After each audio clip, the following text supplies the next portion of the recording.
नमस्कार बच्चों, आज हम पढ़ेंगे कक्षा 7वीं परिवेश हिंदी पाठमाला पाठ संख्या 8 और पाठ का नाम है नीलू, जो कि महादेवी वर्मा द्वारा रचित एक संस्मरण है। महादेवी वर्मा द्वारा लिखित संस्मरण नीलू पशुओं की समझदारी, वफादारी और मार्मिक संवेदनाओं का वर्णित करने वाली एक रचना है। इसमें लेखिका ने नीलू और उसकी माँ लूसी के भावपूर्ण चित्रण को प्रस्तुत किया है तथा लूसी का सेवा भाव उन्हें अचंभित करता है, तो नीलू का उनके प्रति पुत्र समान प्रेम भी भाव विभोर कर देता है। तो यहाँ पशुओं की समझदारी और उनकी वफादारी को किस तरह से प्रस्तुत किया है इस कहानी के माध्यम से आओ जाने। नीलू की कथा उसकी माँ की कथा से इस प्रकार जुड़ी हुई थी। एक के बिना दूसरी अपूर्ण रह जाती है। उसका अल्सेशियन माँ लूसी के नाम से पुकारी जाती थी और हिरनी के समान वेगवती सांचे में ढली हुई थी, जिस पर काला आभास देने वाला भूरे पीले रोम बुद्धिमानी का पता देने वाली काली पर छोटी आंखें, सजग बड़े कान, सघन रोएदार तथा पिछले पैरों को टखने को छूने वाली पूंछ, सब कुछ उसे राजसी विशेषता देता था भी। तो वह सामान्य कुत्तों से भिन्न थी। इसी कारण से वो सामान्य कुत्तों से क्या थी? भिन्न थी। उत्तरायण में जो पगडंडी दो पहाड़ियों के बीच से मोटर मार्ग तक जाती थी। उत्तरायण एक शहर है, वहाँ पे एक पगडंडी थी, एक रास्ता था जो दो पहाड़ियों के बीच में मोटर मार्ग तक जाता था। उसके अंत में मोटर स्टॉप पर एक ही दुकान थी। जो उसका जो मतलब रास्ता था, वहाँ पे मोटर स्टॉप थी। स्टॉप मतलब जो जहाँ पे मोटर रुकती थी, गाड़ियाँ रुकती थी, तो वहाँ उसी के पास ही एक छोटी सी दुकान हुआ करती थी, जिसमें आवश्यक खाद्य सामग्री प्राप्त हो जाती थी, जिसे जरूरी सामान वहीं से सिर्फ मिलता था। शीतकाल में यह रास्ता बर्फ़ से ढक जाता था। जब बहुत ज़्यादा ठंड होती तो वह रास्ता सारा बर्फ़ से ढक जाया करता था। तब दुकान तक पहुंचने में असमर्थ उत्तरायण के निवासी लूसी के गले में रुपए और सामग्री की सूची के साथ एक बड़ा थैला या चादर बांधकर उसे सामान लेने भेज देते थे।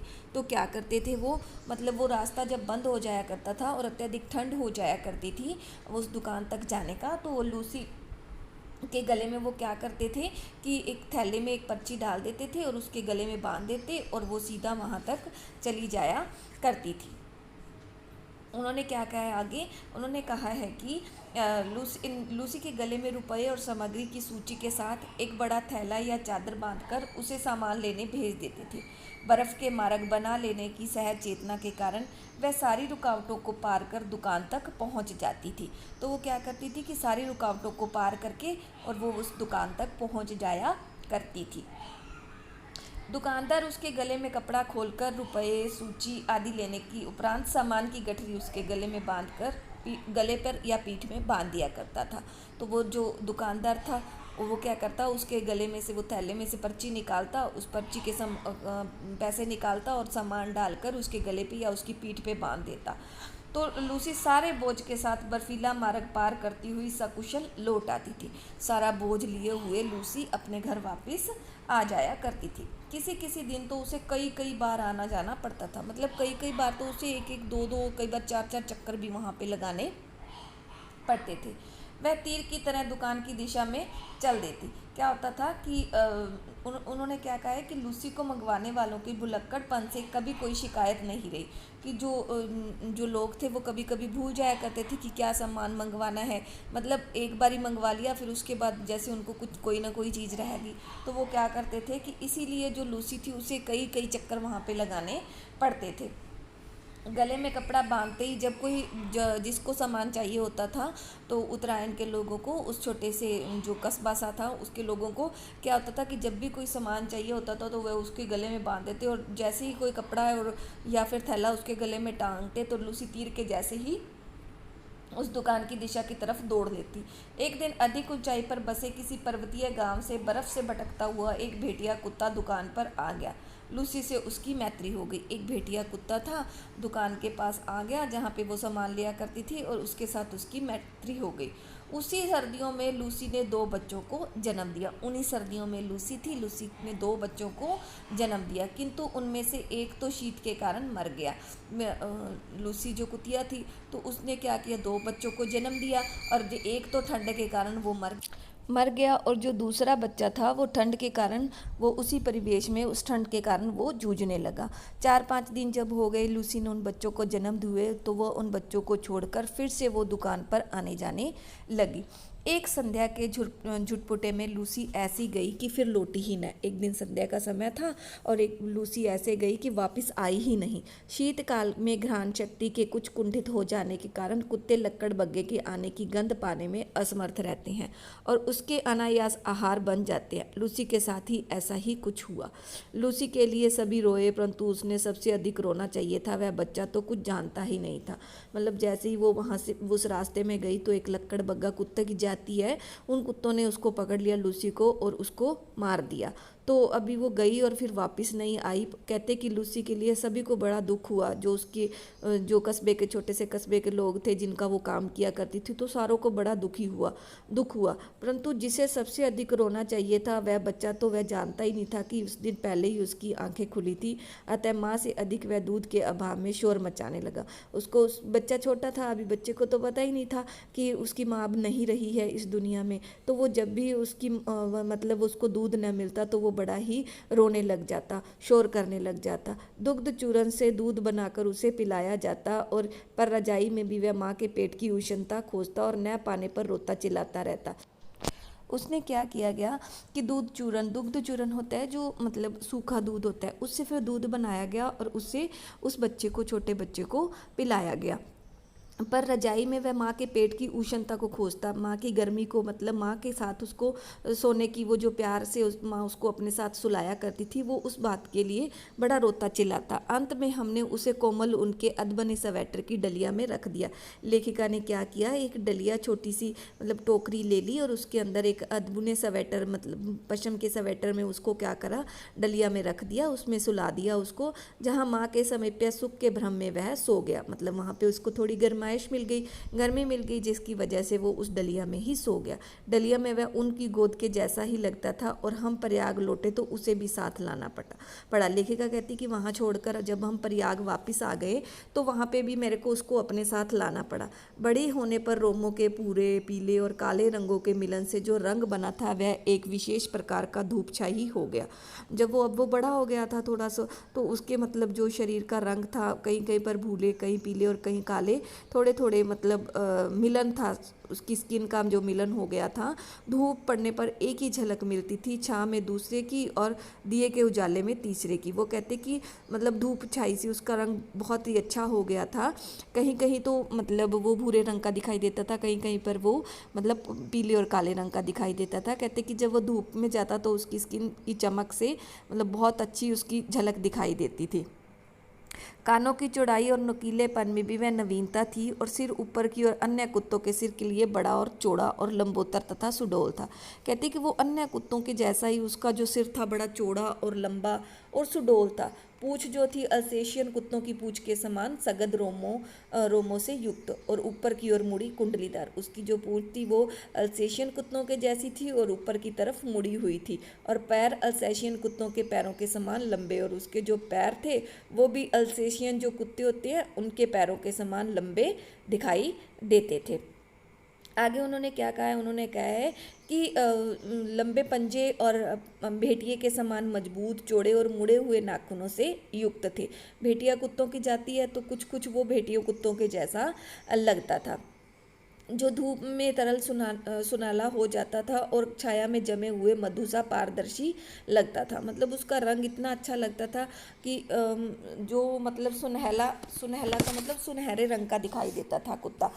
तो आगे उन्होंने क्या कहा है कि आकृति की विशेषता के साथ उसके बल और स्वभाव में भी विशेषता थी, और ऊंची दीवार को तो वह एक छलांग से पार कर लेता था। बड़ी ऊंची दीवार को भी वो बड़ी जल्दी छलांग मारकर पार कर करता था। रात्रि में उसका एक बार भौंकना भी वातावरण को स्तब्ध कर देता था। मैंने अनेक कुत्ते देखे और पाले हैं, किंतु कुत्ते के दैत्य से रहित और उसके लिए अलम्ब्य दर्प से युक्त मैंने केवल नीलू को ही देखा था।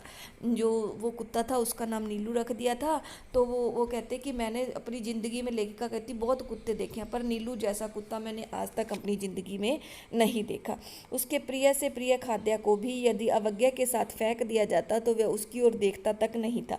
कि अगर उसका जो भोजन था उसकी तरफ जाकर फेंक दिया जाता, भी खा ले चल, ऐसे फेंक देते हैं ना कई बार कुत्तों को, तो वो कभी भी उसको खाता नहीं था। जब तक लेखिका उसको प्यार के साथ सहलाकर उस पर हाथ फेर कर उसको खाना न देती तब तक वह उस खाने को खाता नहीं था।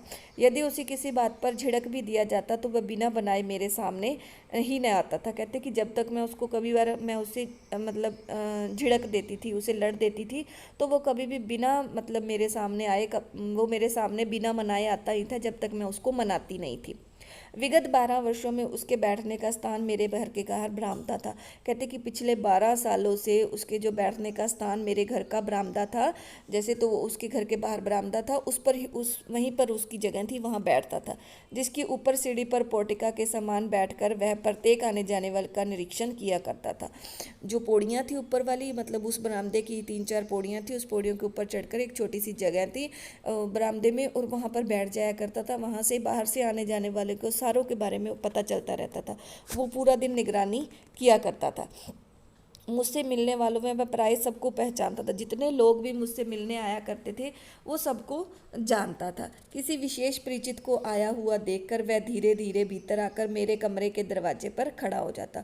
कोई अगर विशेष परिचित आ जाता तो कहते कि वो मेरे घर के कमरे के बाहर आकर खड़ा हो जाता, चुपचाप से खड़ा हो जाता, और उसका इस प्रकार से आना ही मेरे किसी मित्र की उपस्थिति की सूचना थी। कहती कि मुझे पता चल जाता था, लेखिका कहती कि कोई ना कोई बाहर आया है।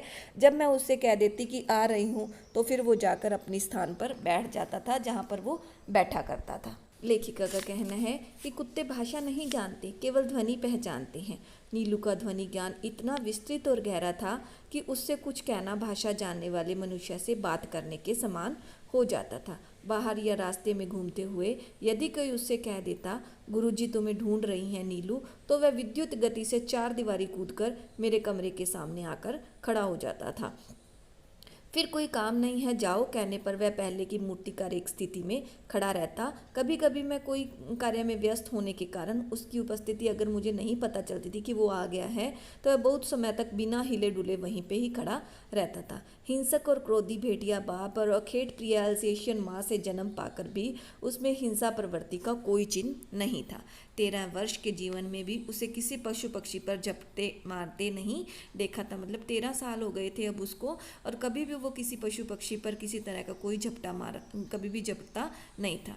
उसका यह स्वभाव मेरे लिए ही नहीं, सब देखने वालों के लिए आश्चर्य की घटना था।